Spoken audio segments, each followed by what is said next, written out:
Okay, it must be a sign of the times. This is the third time I've tried to record this now because the camera kept going a little bit funny. So, deep breath. September, as if it's September already. And I'm coming to the end of our school summer holiday, so back off to work next week. So I just decided that this week, to pull the blind down a bit, the sun's coming through. This week we'd go, there we go, a little bit calmer. I need a bit of calm before we get back to work, and hopefully school will feel a little bit more normal than it did before the holidays.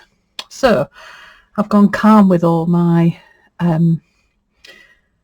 collections of fabrics and my threads. So I've just gone really neutral. I've not gone white. If you want to go white, you can go white. The main thing is it's just the absence of pattern. So you could just choose a colour and try and find fabrics in those different shades of colours, but I just thought, you know what, I just need something really calm to do. And this sort of was sparked last week when I was doing the little bits of running stitch, and I think sometimes it's just quite nice to strip everything right back and just go back to basics. So we're just going to look at running stitch, and in particular this idea of slow stitch, which is just about slowing things down, that repetitive motion of stitching, and just enjoying what you're doing and relaxing and just feeling calm. And I think that's just something I need this week before we go back to work. A bit of a special tag as well, because this evening we're going to our Fabricology group, which was the Halifax branch of the Embroiderers Guild, but we're all now independent groups, so we're known as Fabricology. And this evening's theme is tags, so hopefully anybody in our group will be bringing their tags with them. So hopefully I'll get loads of photos of people's tags, and we're going to go sit and do a tag. So people might be doing this week, so they might do a different week. If they've not been doing the tag challenge, it's fine, and we're just going to sit and sew, and it's just such a lovely evening just to sit and stitch. So fabrics, I've got a couple of bits of vintage lace, just because I just quite like the patterns, and I just think it'll just add a bit of texture. Some bits of edges of tablecloths. I've got an old, I think it's a silk handkerchief, a little bit of fabric that had a bit of rust dye in, a bit of sari waist, and a little bit of muslin, a little bit of white fabric there. Probably won't use that, it's a bit too white. So we're going to keep the background quite simple. I think I've just stripped things back at the moment. Just need things just to be that little bit calmer. So I'm going to cut myself my base piece of fabric out of this piece of cotton. Okay. Actually, yeah, I'll just cut a shape out to start off with that. I think I'm probably going to make this one wrong scissors. Need my longer blades rather than my leather ones. I know a few people have asked about these scissors and where I get them from. They've got dragons down the side. I don't know if they're dragon scissors, but I think these ones were leather ones, and these are just normal scissors. They're just really nice because the handles, you can get your fingers right in them. I have a teeny tiny pair as well somewhere. I don't know where they are. Okay. So makes me giggle. Big piece of fabric. We only need a tiny little bit. Okay.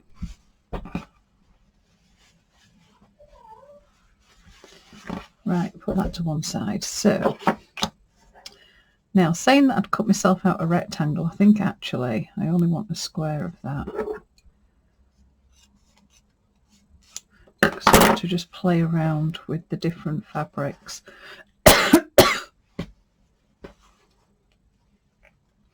So I love this muslin, it's just a little bit more delicate. And I just thought it'd be quite nice just to play around with some different densities of fabric. So going through things that are slightly transparent, things that are opaque. So if you've got organzas or anything like that, that would be lovely to play around with. So I really do want this to feel fairly tranquil. I'm going to start with a piece of muslin on the back. I've got my square of the cotton. Now I wanted to play around with some bits of the lace, but I don't particularly want to use the bit with the pattern because that's going to make it quite heavy. I just wanted to use some of the netting. That's quite cute. It has got some tiny, I think the little bows that are in there. It's quite cute. Let's chop a bit of that up.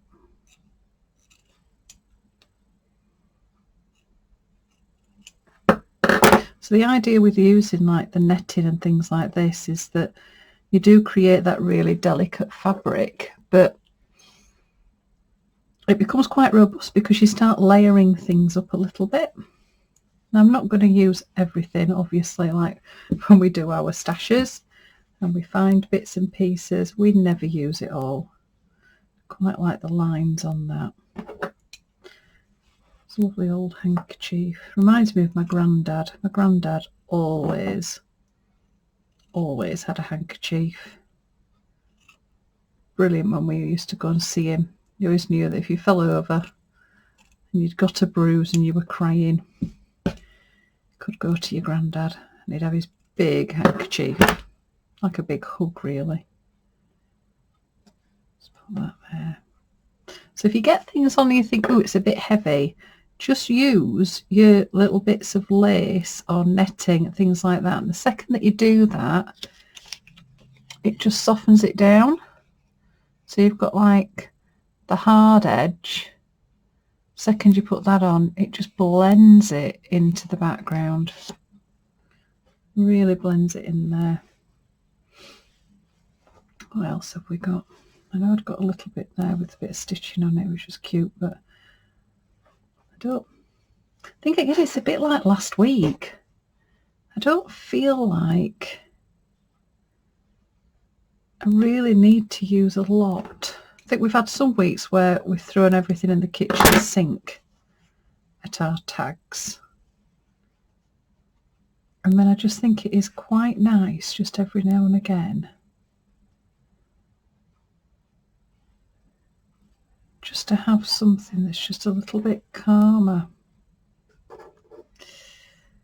Right, what are we going to do next? Let's have a look. I had got a plan. Even though I don't have a plan, I had sort of got a plan for this one because I just want to have one small little area here, which is where I want to stitch. And I don't really want to stitch anywhere else. So I need to think that all the pieces that I'm layering up, when I put my little square on the front, that when I do my stitching, it's actually going to stitch everything down. What to do my square in there? That's not thick enough for a square. It doesn't have to be thick stuff though, it could be thin stuff. Ooh. Brain is a thinking. That's quite nice because that does form a square on the edge. Let's have a look. And it's a little bit thicker because it's a double thickness. Oh, there we go.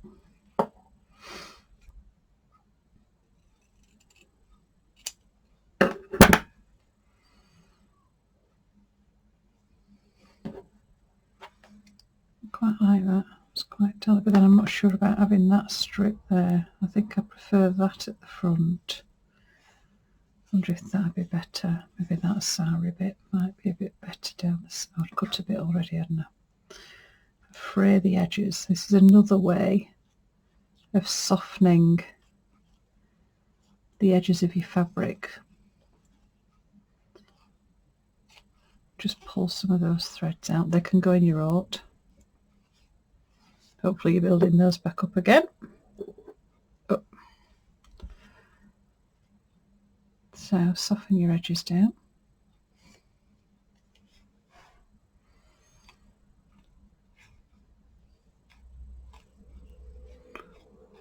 This already feels a lot calmer. It's a lot calmer than normal, which is nice. Right, those two back off. Let's pop that down. So that little frayed edge there. There we go. Just helps that just blend into the background. Might end up doing a little bit of additional stitching. We'll have to see. A little bit of lace. Then I've got a square. Right. Let's pop a couple of pins in there. I quite like that. Right. Doing what I always do, trying to pin it while it's on my cardboard. Just get that bit there. Just pin that. Just going to pop your pins in just to stop things from going a little bit skewy. Okay. Oops.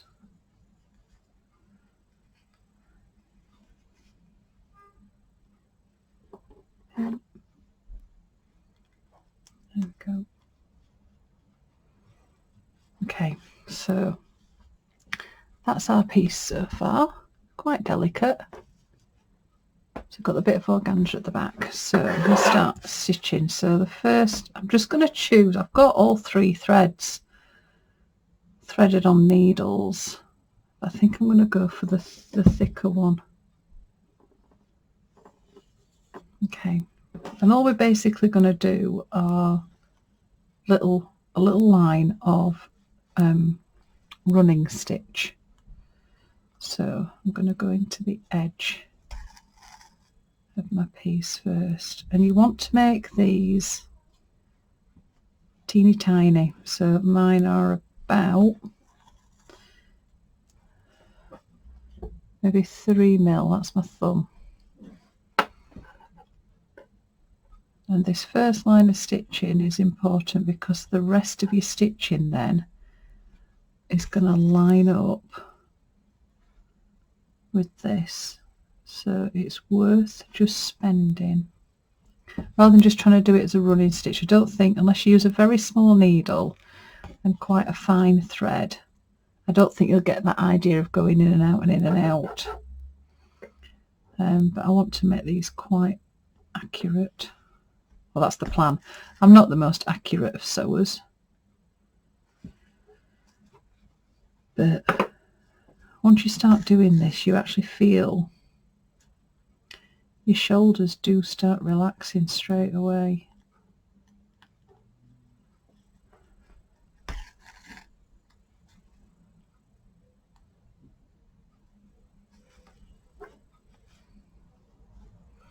This is a nice one just to pin together and then get yourself sat. Got my cup of coffee. A quick swig before it goes cold. Cheers, everybody. You can't do so for the so for the soul. Wrong project. 52 tags without a cuppa. Okay, so I'm trying to keep my stitches as even as I can get them. A bit tricky because this thread, going through some fine fabrics, and I'm having to use quite a thick needle to get the eye for the thread to go through, which just means then I'm having a bit of a tug of war. Just getting it in and out, but it's worth persevering. Now, I'm not going to stop at the edge of my square. I'm going to do a couple of stitches just going beyond it. So what we're beginning to do then, by just extending your stitches just beyond your square, you don't isolate the square, you actually bring it into the background. But the stitches aren't going to go all the way along, so I'm just going to take them to the edge of that sari silk that I had. So there's my first line of stitches, and all I'm going to do is just do another line and another line and another line and another line, and just keep going until I create a square of stitches, and that will hold it down, and then I won't be doing any more stitches on top of that. It will just be a square of stitches inside all the layered bits. So I'm going to sit and get on with that. I'm not going to video it all because it'll not be the most exciting thing to stitch and watch, but to stitch and watch, to watch and sit. Oh, word's gone. To sit and watch. I think I said that the right way around straight away. I don't know. But like usual, I'll add some photographs on the end so that you can see, but I've just got my little line of stitches there, and then I'm just going to go backwards and forwards, trying to keep them really, really even. So actually that square then will disappear into the background because of all the stitches that we're going to do on it. So that's week 36, which is our slow stitch, just using that running stitch, using a neutral palette. Now, like I said at the beginning, I've gone with creams. I'm not saying that you've got to do cream, but I would choose fabrics where there's no pattern, because we really want this stitching to be sort of like the showpiece. Okay, so enjoy, have a relaxing time. For those of you in the UK that are teachers and are going back to work next week, good luck. Hopefully, fingers crossed, by the time I see you next week, it'll all be a little bit, I'll say more normal. I don't know if it will be, but at least we'll be back.